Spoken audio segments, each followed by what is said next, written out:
Hello there, lovely people. It's Alex from Nintendo Live here, and welcome to Switch Basics. Today we're going to show you how to install a microSD card in your Switch, be it an original model, a Switch Lite, or a Switch OLED model, and in that order. Chapter markers below will let you skip to the model you own in the merest GIF, and we'll be discussing the whole situation around formatting your card towards the end.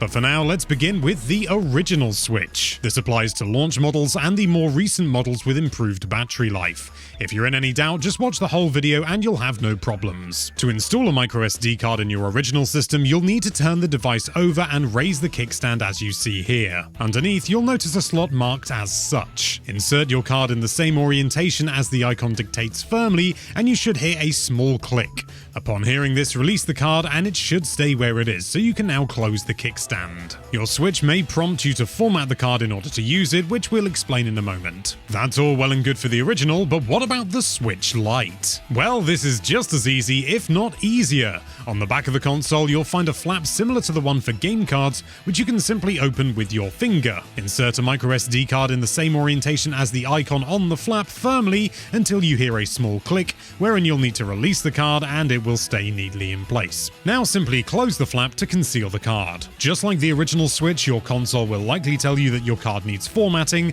Feel free to skip ahead and see the explanation of that, unless you're also interested in learning about the Switch OLED model. As with the original Switch, the microSD card slot is hidden underneath the kickstand, only this time the kickstand is a whole lot more substantial. It's an absolute beast. Once lifted, you'll see a sideways slot indicating that the microSD card goes here, so simply insert the card in the same orientation as the icon shows until you hear a click. Release the card and it'll remain snugly where it should be, and you're now free to close the kickstand. But what was all this about formatting your microSD card? Well, the Switch needs to do some stuff to the card in order to make it work properly and actually be usable. Simply follow the on-screen prompt, which will be the same regardless of your console model, and you should have no issues. Do bear in mind though that any data on the card will be lost in the formatting process, so if you've got anything on the microSD card you intend to use, it's important to copy those files over onto a computer in order to avoid losing them. Your console may also say that it needs to download an update if you use a card of a certain capacity. It's super simple to do and it works just like any other system update, and it should take you less than a minute when following the instructions on screen. It's also possible that your system will need to reboot, but that's very standard, don't worry about that.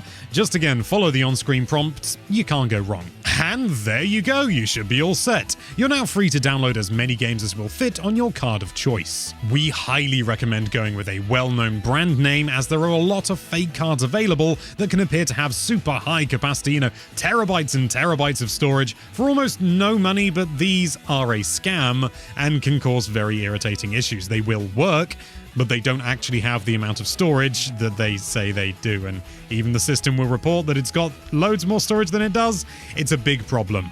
Don't trust that just because it says that it's 2 terabytes or something that it actually is. You could end up with corrupt data. We've got a video that covers all this, as well as the speed of various different types of microSD cards in the video description, so give that a nosy if you like. Thank you so much for watching. If you like this video, then why don't you lift up that subscribe button and slide a microSD card in, and be sure to check out nintendolife.com for all sorts of lovely Nintendo-related content. Thank you again for watching. Bye-bye.